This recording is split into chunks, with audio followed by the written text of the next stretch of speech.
Hi ಎಲ್ರಿಗೂ ನಮಸ್ಕಾರ. Welcome back to my YouTube channel.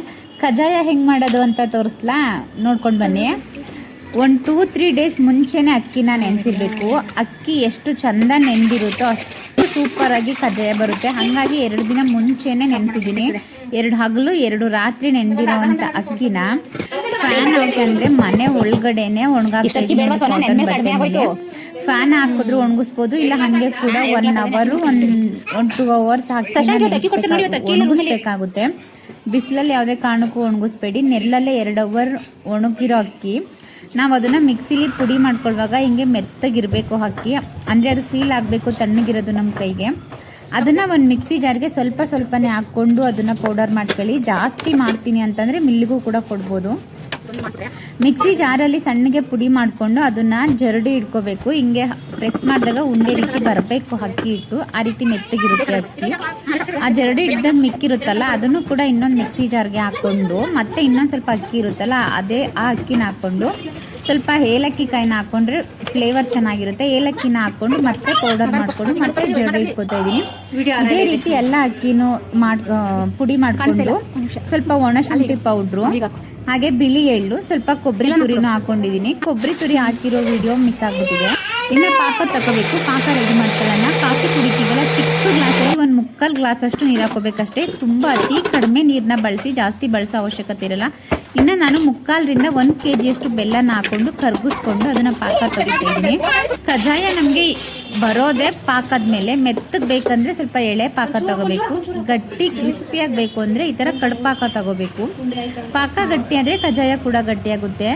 In case ಕಜ್ಜಾಯ ಪಾಕ ಗಟ್ಟಿ ಆಗ್ಬಿಟ್ಟಾದ್ಮೇಲೆ ನಿಮಗೆ ಮೆತ್ತಗೆ ಬೇಕು ಅಂದರೆ ಹೀಗೆ ಮಿಕ್ಸ್ ಮಾಡಬೇಕಂದ್ರೆ ಒಂದು ಬಾಳೆ ಹಣ್ಣನ್ನ ಹಾಕ್ಬಿಟ್ರೆ ಆಗುತ್ತೆ. ನೋಡಿ, ಆ ಥರ ನಮಗೆ ಗಟ್ಟಿ ಕಜ್ಜಾಯ ಬೇಕಾಗಿತ್ತು. ಹಾಗಾಗಿ ಕಡ್ಪಾಕನ ತಗೊಂಡು ಇನ್ನು ಏನು ಪೌಡರ್ ಮಾಡಿ ಇಟ್ಕೊಂಡಿದ್ವಿ ಅಕ್ಕಿನ ಅದನ್ನು ಸ್ವಲ್ಪನೇ ಹಾಕ್ಕೊಂಡು ತಿರುಗಿಸ್ಕೊತಾ ಇದ್ದೀನಿ. ಇದನ್ನು ಮಾಡ್ಲಿಕ್ಕೆ ಇಬ್ರಾಳಂತೂ ಬೇಕೇ ಬೇಕು. ಯಾಕೆಂದರೆ ಒಬ್ಬರು ತಿರುಗಿಸ್ತಿದ್ದಂಗೆ ಒಬ್ಬರು ಅಕ್ಕಿ ಹಿಟ್ಟನ್ನ ಹಾಕಬೇಕಲ್ಲ, ನಾವು ರೆಡಿ ಮಾಡ್ಕೊಂಡಿರೋ ಮಿಶ್ರಣನ. ಸೊ ಹಾಗೆ ಒಬ್ರು ಹಾಕ್ದಂಗೆ ನಾವು ತಿರುಗಿಸ್ಕೊತಾ ಇದ್ದೀವಿ. ಸ್ವಲ್ಪನೇ ಹಾಕೊಂಡು ಚೆನ್ನಾಗಿ ಹಿಟ್ಟನ್ನ ಲೋ ಫ್ಲೇಮಲ್ಲಿ ಇಟ್ಟು ನಿಧಾನಕ್ಕೆ ಮಾಡಬೇಕಾಗುತ್ತೆ ಕಜ್ಜಾಯನ್ನೆಲ್ಲ. ಇನ್ನು ಒಂದು ಅರ್ಧ ಕಪ್ ಅಷ್ಟು ಚಿರೋಟಿ ರವೆನ ಹಾಕೋತಾ ಇದ್ದೀನಿ. ನಾರ್ಮಲ್ ಉಪ್ಪಿಟ್ಟು ರವೆ ಎಲ್ಲ ಹಾಕೊಂಡ್ರೆ ಅದು ಅರಳು ಬಿಡುತ್ತೆ, ಮತ್ತು ಅದು ಒಂಥರ ಕಲ್ ಥರ ಆಗ್ಬಿಡುತ್ತೆ. ಸೊ ಹಾಗಾಗಿ ಚಿರೋಟಿ ರವೆನೇ ಬಳಸಿ 1 ಕಪ್ ಅಷ್ಟು ಚಿರೋಟಿ ರವೆನ ಹಾಕೊಂಡು ಚೆನ್ನಾಗಿ ಮಿಕ್ಸ್ ಮಾಡ್ಕೊತಾ ಇದ್ದೀನಿ. ಮತ್ತೆ ನಾನು ಅಕ್ಕಿ ಹಿಟ್ಟನ್ನ ಹಾಕೋತಾ ಇದ್ದೀನಿ. ಹಾಕೊಂಡು ಇನ್ ಕೇಸ್ ಏನಾದರೂ ಪಾಕ ಜಾಸ್ತಿ ಆಗಿ ಅಕ್ಕಿ ಹಿಟ್ಟು ಖಾಲಿ ಆಯಿತು ಅಂದರೆ ಸ್ವಲ್ಪ ಮೈದಾ ಹಿಟ್ಟನ್ನು ಕೂಡ ಹಾಕೋಬೋದು. ನಾನು ಕೂಡ ಮೈದಾ ಹಿಟ್ಟನ್ನ ಹಾಕೊಂಡಿದ್ದೀನಿ ಲಾಸ್ಟ್ಗೆ. ಯಾಕೆ ಅಂದರೆ ಮೈದಾ ಹಿಟ್ಟನ್ನ ಹಾಕಿದ್ರೆ ಕಜ್ಜಾಯ ತಟ್ಟಬೇಕಾದ್ರಾಗಲಿ ಅಥವಾ ಎಣ್ಣೆಲಿ ಬಿಟ್ಟಾಗಲಿ ಅದು ಕಿತ್ತೋಗೋದಿಲ್ಲ ಅಂತ. ಈಗ ಸ್ವಲ್ಪ ನೋಡಿ, ಮೈದಾ ಹಿಟ್ಟನ್ನ ನಾನು ಹಾಕ್ಕೊಂಡು ಚೆನ್ನಾಗಿ ಮಿಕ್ಸ್ ಮಾಡ್ಕೊತಾ ಇದ್ದೀನಿ.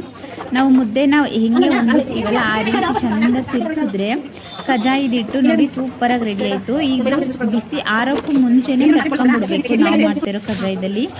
ಇವಾಗ ರೆಡಿಯಾಗಿರೋ ಪಾಕನ ಒಂದು ಕಾಟನ್ ಬಟ್ಟೆ ಮೇಲೆ ಚಿಕ್ಕದಾಗಿ ಒಂದು ನಿಂಬೆಹಣ್ಣಿನ ಗಾತ್ರಕ್ಕೆ ಉಂಡೆ ಮಾಡಿಕೊಂಡು ನನಗೆ ಎಷ್ಟು ಅಗಲ ಬೇಕು ಅಷ್ಟು ಅಗಲ ಕೈಯಲ್ಲೇ ತಟ್ಕೊಂಡು ಎಷ್ಟು ಹೋಲ್ ಬೇಕು ಅಷ್ಟು ದೊಡ್ಡದಾಗಿ ಹೋಲ್ನ ಮಾಡ್ಕೊತಾ ಇದ್ದೀನಿ. ಇನ್ನೊಂದು ಸೈಡ್ ಆಲ್ರೆಡಿ ಎಣ್ಣೆನ ಕಾಯ್ಲಿಕ್ಕೆ ಇಟ್ಟಿದ್ದೀನಿ. ಚೆನ್ನಾಗಿ ಕಾದಿರೋ ಎಣ್ಣೆಲಿ ನಾವು ತಟ್ಕೊಂಡಿರೋವಂಥ ಕಜ್ಜಾಯನ ಹಾಕಿ ಜಾಸ್ತಿ ಹೊತ್ತೇನು ಕಜ್ಜಾಯ ಬೇಯಿಸೋ ಅವಶ್ಯಕತೆ ಇಲ್ಲ. ಬೇಗ ಕಜ್ಜಾಯ ಬೆಂದುಬಿಡುತ್ತೆ. ಕಜ್ಜಾಯನ ಹಾಕ್ಕೊಂಡು 2 ಸೈಡೂ ಮೀಡಿಯಮ್ ಫ್ಲೇಮಲ್ಲಿ ಇಟ್ಟು ಬೇಯಿಸಿದ್ರೆ ತುಂಬ ರುಚಿಯಾಗಿರುವಂಥ ಕಜ್ಜಾಯ ರೆಡಿಯಾಗುತ್ತೆ. ನಾವೆಲ್ಲ ಹಬ್ಬದಲ್ಲೂ ಕೂಡ ಮಾಡ್ಕೋಬೋದು. ಕಜ್ಜಾಯ ಮಾಡೋದು ತುಂಬ ಈಸಿ ಕೆಲಸನೇ, ಕಷ್ಟ ಏನಾಗಲ್ಲ. ಬಟ್ ಪಾಕ ತಗೊಳ್ಳೋದ್ರಲ್ಲಿ ಡಿಫ್ರೆಂಟ್ ಆಗಬಾರ್ದು. ನಾವು ಹೆಂಗೆ ಪಾಕ ತೆಗಿತೀವಿ ಅದ್ರ ಮೇಲೆ ಕಜ್ಜಾಯ ರೆಡಿಯಾಗುತ್ತೆ. ಈ ರೀತಿ ಕ್ರಿಸ್ಪಿ ಕಜ್ಜಾಯ ಬೇಕು ಅಂದರೆ ಸ್ವಲ್ಪ ಪಾಕನ ಗಟ್ಟಿ ತಗೊಂಡು ಸ್ವಲ್ಪ ಮೈದಾ ಹಿಟ್ಟನ್ನ ಜಾಸ್ತಿ ಹಾಕೋಬೇಕು. ಮೆತ್ತಗಿರೋ ಕಜ್ಜಾಯ ಬೇಕು ಅಂದರೆ ಎಳೆ ಪಾಕ ತಗೊಂಡ್ರೆ ರೆಡಿ ಆಗುತ್ತೆ. ಐ ಹೋಪ್ ಈ ವಿಡಿಯೋ ನಿಮ್ಗೆ ಇಷ್ಟ ಆಗಿದೆ ಅಂತ ಅನ್ಕೊತೀನಿ. Thank you.